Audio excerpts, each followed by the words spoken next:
Olá, pessoal, começando mais um podcast, pode falar com a Elina aí, muito obrigado pela paciência de vocês aguentarem esse gordinho que vos fala.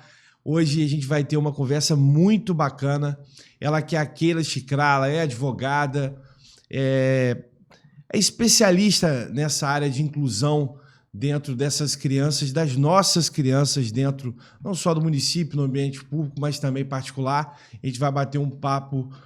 Obrigado, doutora, por estar aqui. Eu que agradeço. Eu sempre falo, aqui a gente não tem muito roteiro, a gente vai falando exatamente de maneira espontânea, que é o que as pessoas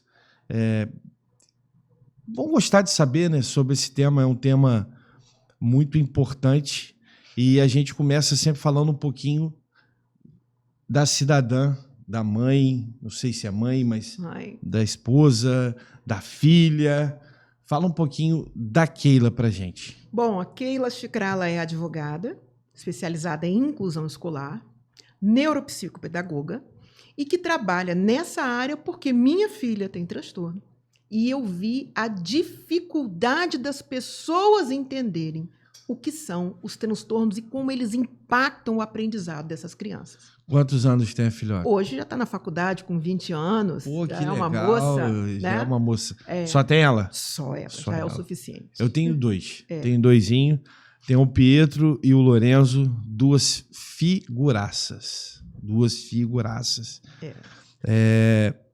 Você fala, a gente estava conversando aqui um pouco no bastidores, um pouco dessa questão. A família Chicrala é uma família muito conhecida em Campos. Fala um pouquinho. Meu pai, acho que metade de Campos nasceu com ele, Eduardo Chicrala Sade, ginecologista, já vai fazer 96 anos, com muita saúde. Estava falando dele aqui antes. Graças a Deus, né? Minha irmã também médica, minha família são muitos médicos.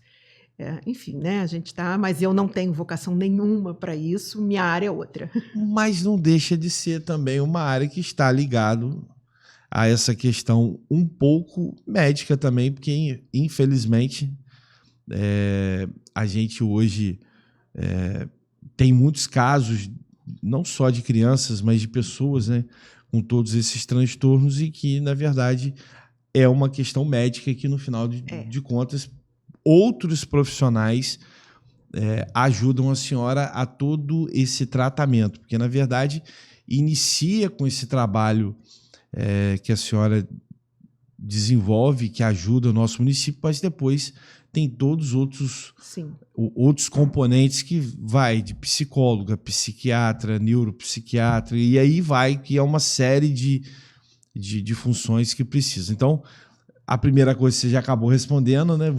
A senhora é advogada e acabou indo para essa vertente por causa da filhota ou já tinha um desejo antes mesmo por causa dela. Eu sabia que tinha direitos, mas eu não fazia a menor ideia do que tinha direitos. E eu posso falar, eu acho que a maioria das pessoas não tem nem noção do direito que elas têm. Não faz ideia. Na verdade, não, em todo, né? Em todo um contexto. Em toda a área, que é uma coisa que devia ensinar direito no seu ensino fundamental. Mas... quando eu comecei buscando os direitos dela, eu vi como difícil é. Porque, por exemplo, se você me pergunta de um trabalhador normal, que minha área antes era direito do trabalho, eu tenho doutorado em direito do trabalho. Eu ia perguntar isso, a senhora atuava no direito do trabalho. E se você pergunta assim, um trabalhador normal, você vai procurar na CLT, né, no dissídio da categoria. Neste caso, é pulverizado. Por exemplo, Campos tem uma lei municipal que inclui direitos, que abrange as escolas públicas, né? Eu gostaria de solicitar à Câmara em várias partes que estendesse as escolas particulares, a lei inteira não tem como, mas tem uma lei própria, né? Mas você vai ter lei estadual, lei municipal, parecer do Ministério Público, é muita coisa. Vamos lá, ou seja, o que a gente que eu digo como cidadão também, né? A gente tem, às vezes, muitos direitos, mas eles não são divulgados como deveriam ser e também não há por parte do poder público, e aí eu não digo municipal, eu digo isso no âmbito geral, né? Não há por parte do poder público, muitas das vezes, interesse de que essas informações, muitas das vezes, cheguem, né? Então, a primeira pergunta que eu faço para a senhora já com essa questão toda que a senhora tem de experiência. Hoje, a gente tem o diagnóstico de doenças ou de transtornos, às vezes é uma doença, às vezes são transtornos, que já acontecem há muito tempo, mas que antes não se tinha, vamos dizer assim, divulgado ou muito menos fácil diagnóstico. Fácil não quer dizer barato, mas fácil diagnóstico que antigamente não se tinha. Ou seja, esse é um fato, ou seja, isso já acontecia, mas não tinha diagnóstico? Existem duas correntes, né? Principalmente na questão do autismo. Pessoas falam que estão tendo muito mais criança com autismo hoje. Eu acredito que sim. Está sendo mais diagnosticado, mas também está nascendo mais criança. Sim. Mas a questão do autismo... Ou seja, é um meio termo dessas duas vertentes, né? É só você conviver com pessoas da área escolar. Porque, por mais que não seja diagnosticado, você vê na área escolar aquele comportamento, ele teria que estar presente na escola. E eles vão falar para você, não, nós temos muito mais casos na escola. Quais hoje são os transtornos mais identificados nessas crianças? Vai depender do transtorno. Nos casos do transtorno de neurodesenvolvimento, que é aquele que diz respeito, esse nome é dado pelo DSM, que é onde está previsto qual sintoma de qual transtorno, né? E aí eu vou falar para vocês do TDAH, dos transtornos de aprendizagem, descalculia, dislexia e do autismo. Eu creio que o grande problema, sempre falo isso, é o TDAH.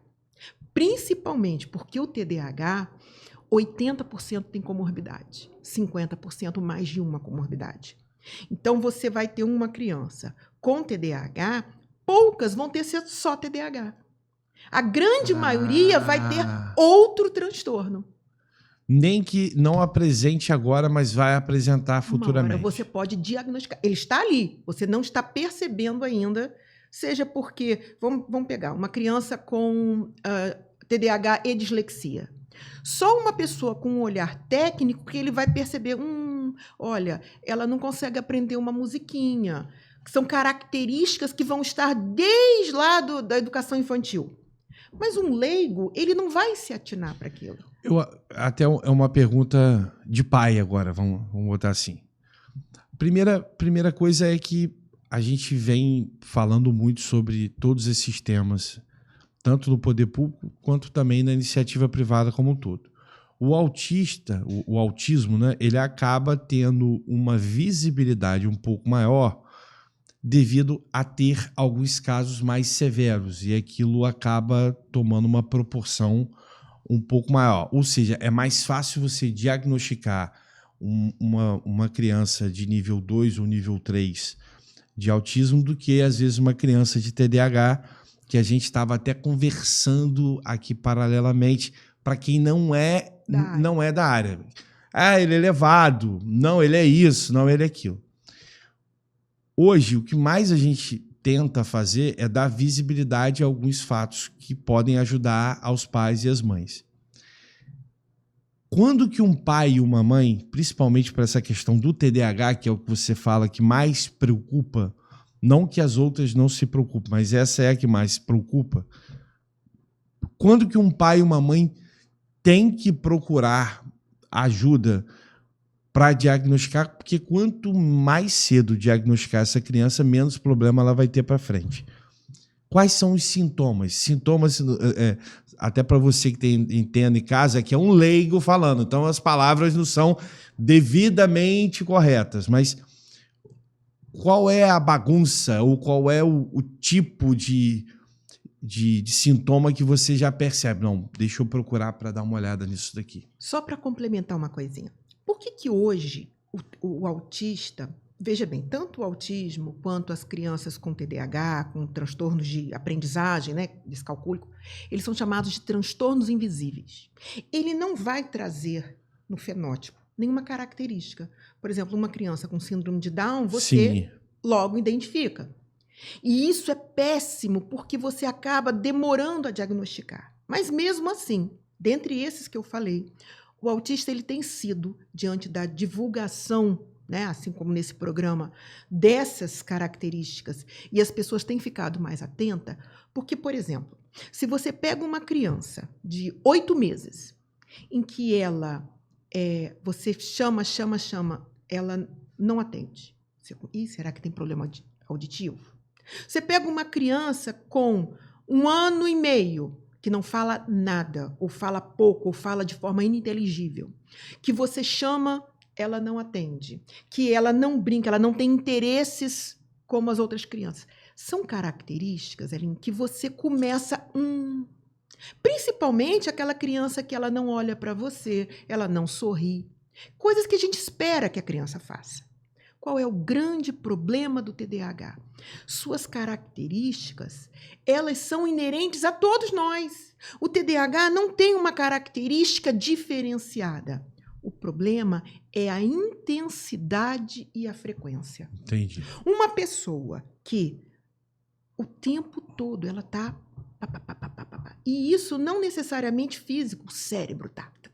Ela não para. É muito diferente de uma criança levada, que tem uma hora que ela para, vai ver o desenho, vai brincar. O problema é a intensidade e a frequência. Não são sintomas.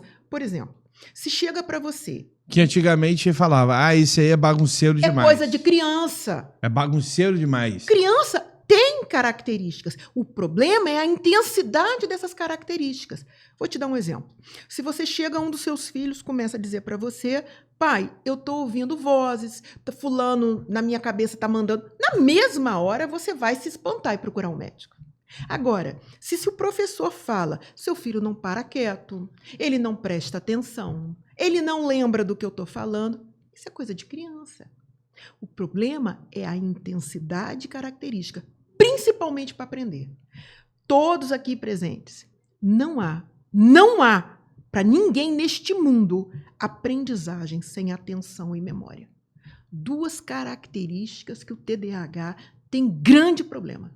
Tá? E quando eu falo atenção, os pais falam para mim, então já sei que não é. Porque na hora de ficar vendo TV ou ficar jogando, ele não pisca. Mas não é isso. Uma pessoa que não presta atenção em nada, a gente está falando de um comprometimento cerebral muito grave. Ele não presta atenção no que é monótono, no que é seletivo. chato. Ele não presta atenção no que é necessário. Então, o professor está ali explicando. O passarinho para, a borracha cai, tudo o distrai, mesmo porque não é sabendo... para ele aquilo é monótono, é chato, não então vai, ele não vai despertar atenção. Ele não tem interesse. Não se guie pela atenção num joguinho. Isso é necessário a pessoa saber. Uma pessoa que não presta atenção em nada, nem num brinquedo, nem... Nós estamos falando de um comprometimento cerebral gravíssimo. Não é isso. Ele sabe que ele tem que prestar atenção. E aí você vê no adulto, eu vou falar agora para você, você vai... Que você está falando uma coisa séria, alguém chegou, falou, ele para... Não, mas ele se mete na conversa de lá, ele não foca nem numa conversa. Então, os prejuízos que o TDAH vai trazer vão para a vida inteira. Eu estava falando para você agora há pouco, né? Antes e hoje começar. Esse caso é diagnosticar o quanto antes e procurar um tratamento para que isso não seja agravado, para que essas pessoas tenham uma vida, entre aspas, normal. Por quê? A habilidade de atenção e memória é uma habilidade desenvolvida. Eu vou te dar um exemplo claro de uma criança que, para o futebol, tem uma habilidade surreal, uma concentração, mas que para os estudos isso não é. Ou seja, é exatamente aquilo que a senhora falou, ou seja, é seletivo. Lógico. Aquilo futebol, ele, primeiro, é fonte de dopamina, uma coisa que o TDAH tem muito problema, tanto na produção, captação. Então, é um neurotransmissor que ele tem muito problema. E o que é a dopamina? É o que vai lhe dando prazer, é o que te mantém num projeto de longo prazo. Ele não tem. Por isso que ele deixa tudo para a última hora, porque ele não tem interesse em fazer, ele não tem dopamina o suficiente para lhe manter, né? Não, vou começar a preparar, isso vai trazer muitos problemas no trabalho, vai trazer muitos problemas nos estudos. E isso, o único fator hoje é o tratamento. Porque eu volto a dizer, você vai ter muito prejuízo nessa área aqui, no lobo pré-frontal. Uma coisa que a gente antes falava muito, fulano tem um QI altíssimo, né? Você sabe que você tem pessoas com superdotação e problemas de atenção e memória. Hoje se sabe que o grande superpoder é você ter a capacidade de se manter empenhado naquilo. Foco. Chama-se funções executivas. É a flexibilidade cognitiva. Por exemplo, na pandemia, muita gente não tinha como trabalhar. Teve pessoas que quebraram. Outras, o que eu tenho? O que eu posso mudar? Chama-se flexibilidade cognitiva. Tudo que nós temos agora pode de uma hora para outra não valer mais. E aí? Eu vou fazer o quê? É o chamado plano B. O TDAH vai ter muito problema, ele faz parte das funções executivas que se localiza aqui no cérebro. Então, ele é rígido naquele sentido. O autista também. São situações, atenção, memória, organização. São pessoas muito desorganizadas. Planejamento, eu vou viajar amanhã. Hoje não tem mala pronta, não sabe onde está o passaporte. Veja que isso tudo a longo prazo traz muitos prejuízos. E por isso é que são profissionais com muito mais incidência de justa causa. Ele é mandado embora por desídia. E quem olha de fora, tem problema nada, rapaz. Isso é desorganização, é irresponsável. Exatamente. Justa causa. Dos 13 incisos que dão a justa causa, 9 o TDAH tem grande probabilidade de ter. Ou seja... É muito complicado. É muito complicado. É muito. E aí o cara que não tem o tratamento, imagina isso na vida do dia a dia, porque essa criança hoje, ele vai ser o adulto de amanhã no mercado de trabalho. E com certeza, eu já ouvia falar isso de alguns profissionais e hoje eu estou tendo basicamente a certeza.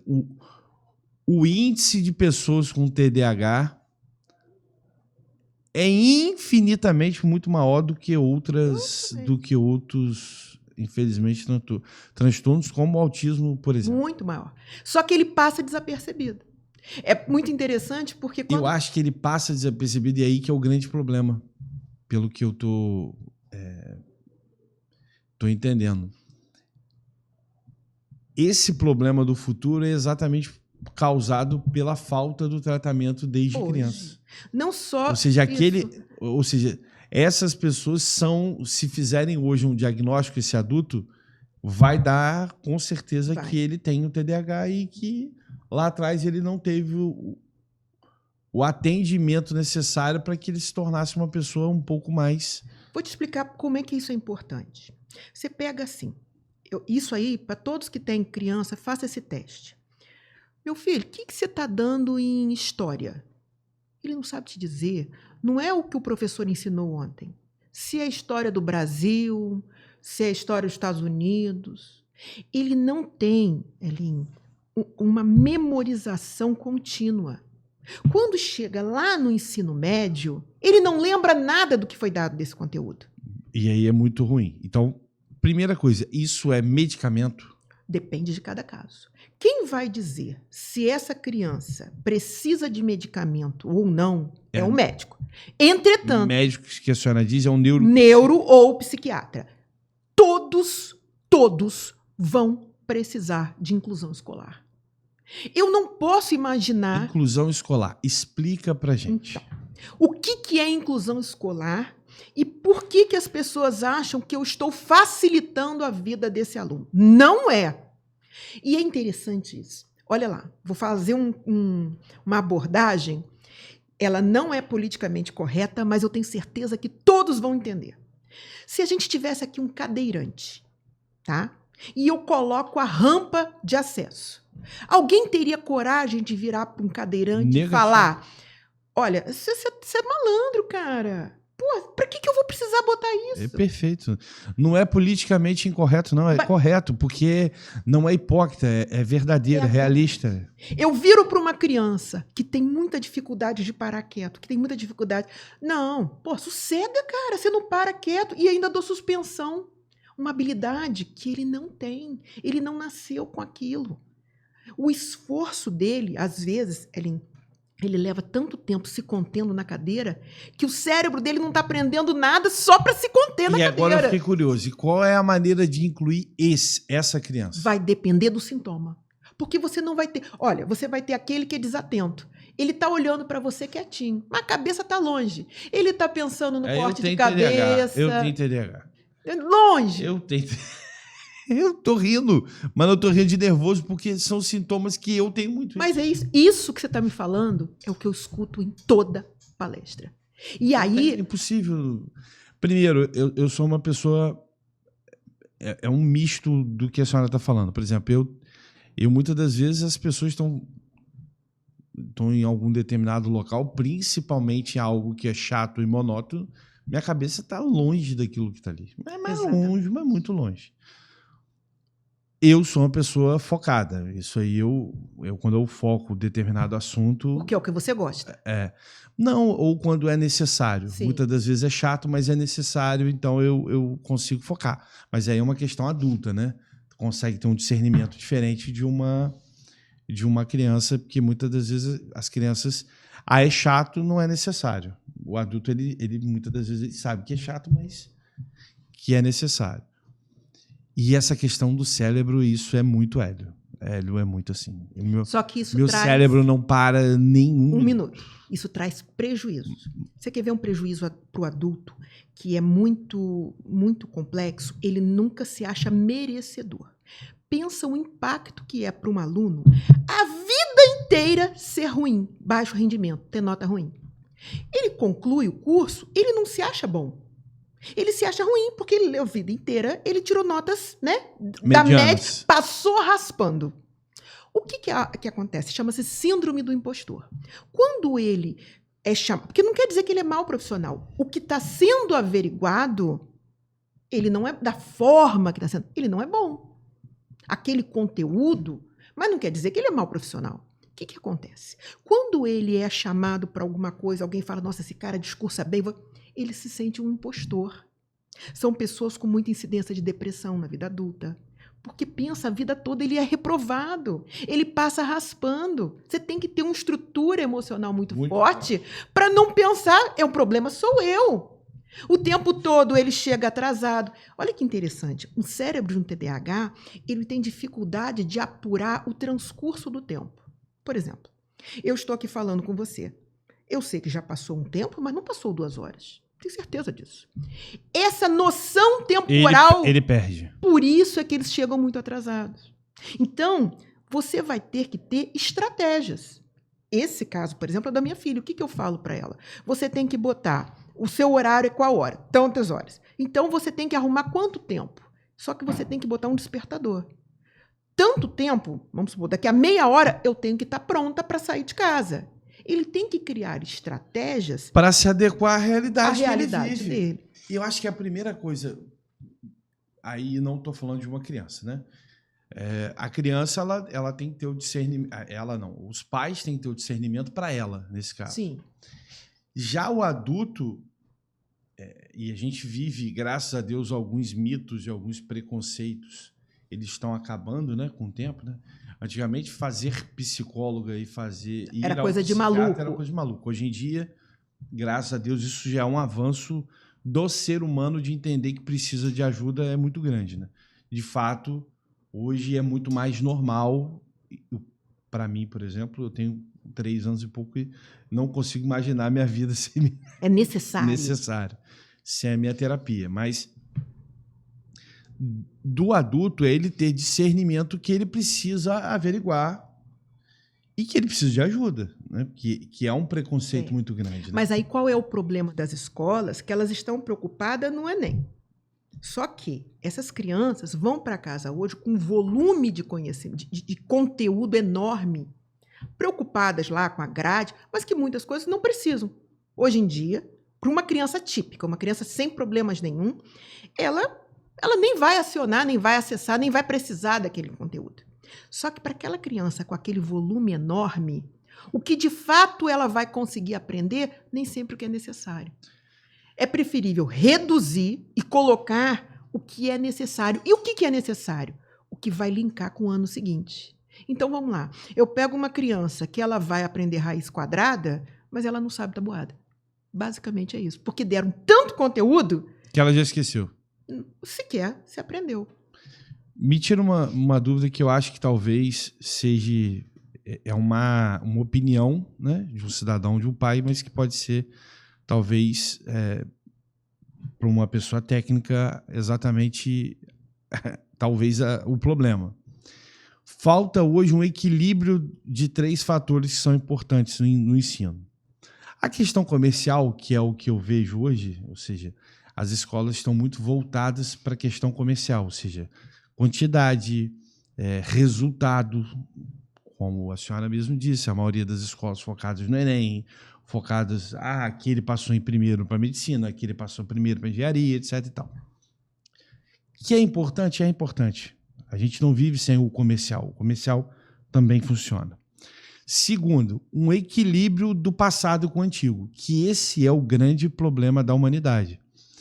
É o jovem entender que a experiência do antigo é importante para a vida dele e do antigo entender que a mudança, a tecnologia, ou seja, todos os fatores que mudaram com o avanço da ciência, seja na área da medicina ou seja na área do estudo propriamente dito, entender que também há essa mudança, ou seja, o equilíbrio entre o que é importante, que, por exemplo, como no passado não se tinha hoje o avanço da tecnologia, então você na palma da mão, como a senhora mencionou aqui há pouco tempo atrás, em 1 minuto você faz qualquer tipo de pesquisa.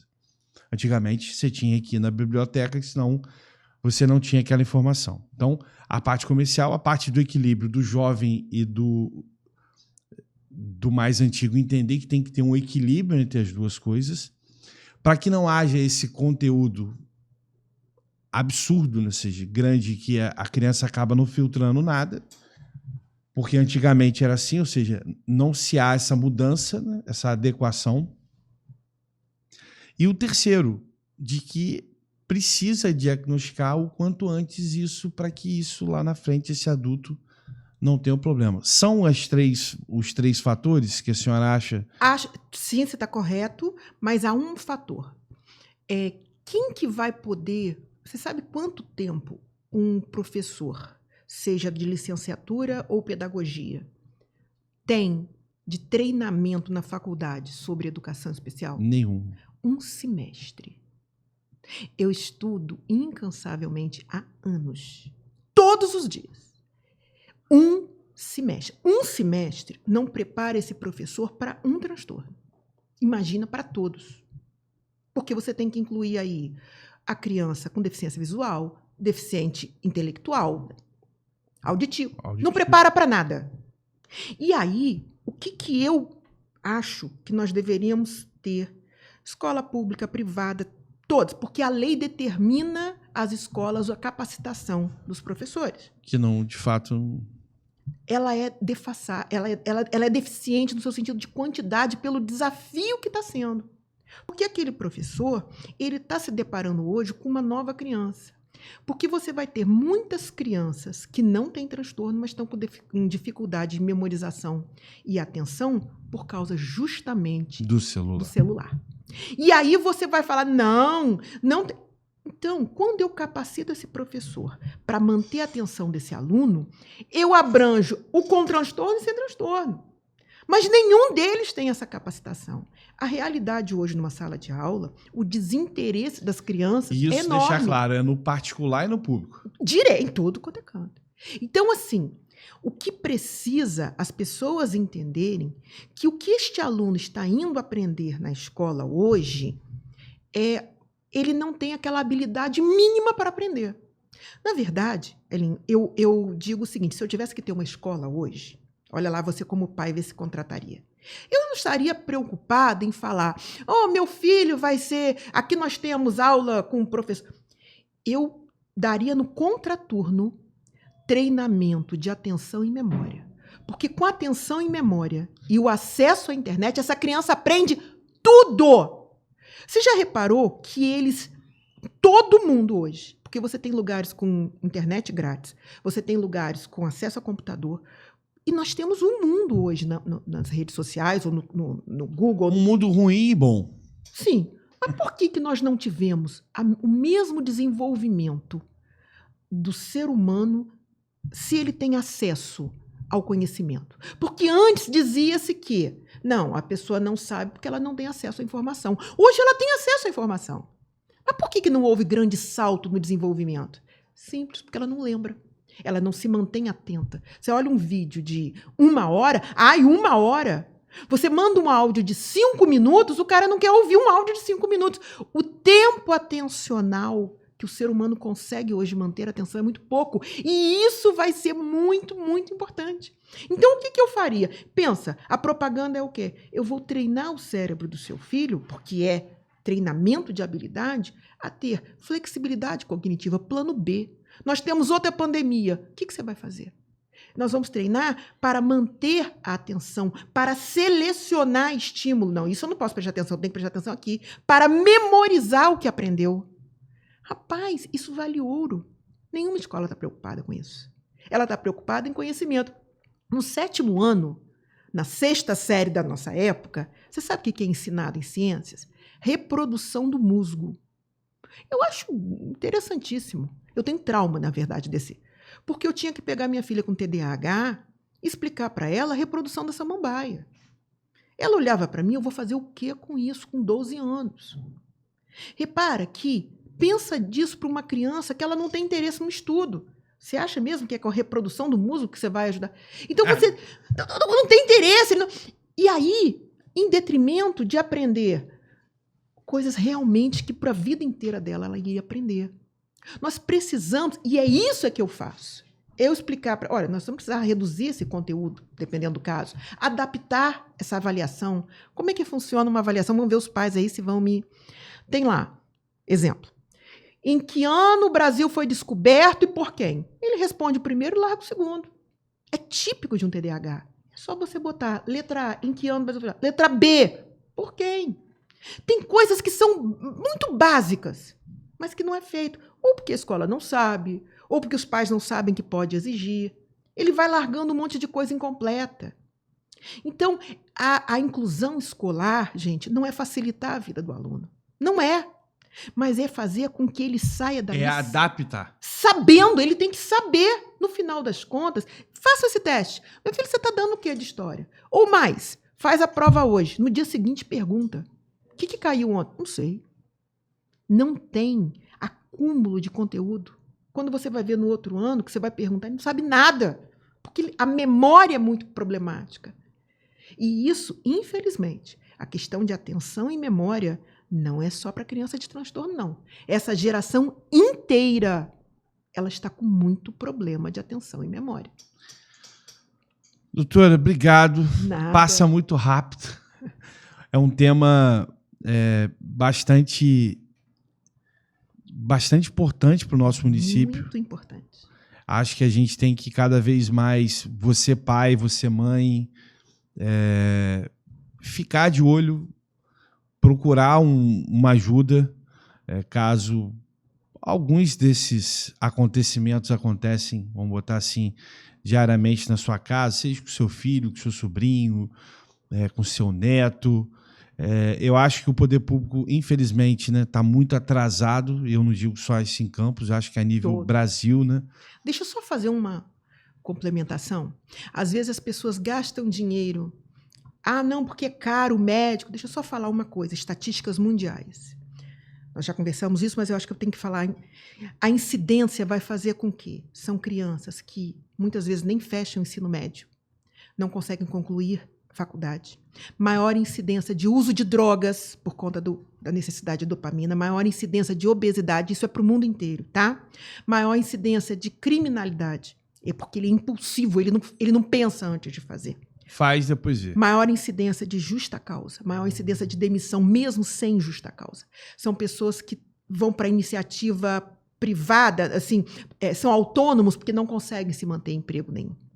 Então, você vai ver que são pessoas que ficam muito mais tempo na casa dos pais porque não conseguem ter uma vida própria. Você vai ter, se não fizer nada agora, a vida inteira sua, da sua família e do seu filho afetada. Isso não é brincadeira. Tá? Então, é essa gravidade que é necessária. Perto do problema que isso pode acontecer lá na frente, é barato demais. Sim. Perto do que, infelizmente, isso pode Você causar. está hoje buscando o futuro do seu filho. Eu falei para você, 1/4 da carceragem americana, que é a maior do mundo, é de TDAH não tratado. Só isso já é o suficiente, porque são pessoas impulsivas, acaba fazendo... Só isso é para chamar a atenção de qualquer um. E por isso é que eu falo, até pela forma como passa desapercebido, como que é muito mais grave que o autismo. Doutora, passa o Instagram. @direito à inclusão escolar, direito à inclusão escolar, sem acento, tudo minúsculo. Se tiverem dúvidas, pode mandar. Tem também Keila Chicralo Oficial, mas vão para o direito à inclusão escolar e eu estou sempre colocando informações, é necessário. Obrigado. Eu que agradeço. Eu saio daqui um pai melhor, ou um pouco mais, vamos dizer assim, um pouco mais consciente, né? Vamos botar assim, mais informado. Informação vale ouro. E vale ouro, até porque aqui eu não falo só como pai, eu falo também como homem público que tenho mais responsabilidades do que uma pessoa normal, porque, na verdade, todos nós deveríamos ter essa mesma preocupação, mas como pessoa pública eu tenho mais ainda responsabilidade em saber me informar o quanto mais. Muito obrigado. Eu que agradeço. Papai do Céu abençoe a senhora e que a gente tenha mais oportunidade de estar falando sobre esse tema tão importante que é incluir a vida das pessoas e de dar direitos para que elas tenham os direitos, né? Com certeza. E que a gente lute por eles cada vez mais. Com Obrigado. certeza. Eu que agradeço, é um prazer estar aqui. Quando precisar, é só chamar. Gente, esse foi mais um podcast Pode Falar com Elinho e Naim, um super papo. Acompanhe a gente aí nas redes sociais, divulguem cada vez mais. Esse tema é importantíssimo. Muito obrigado e até semana que vem com mais Pode Falar. Fui!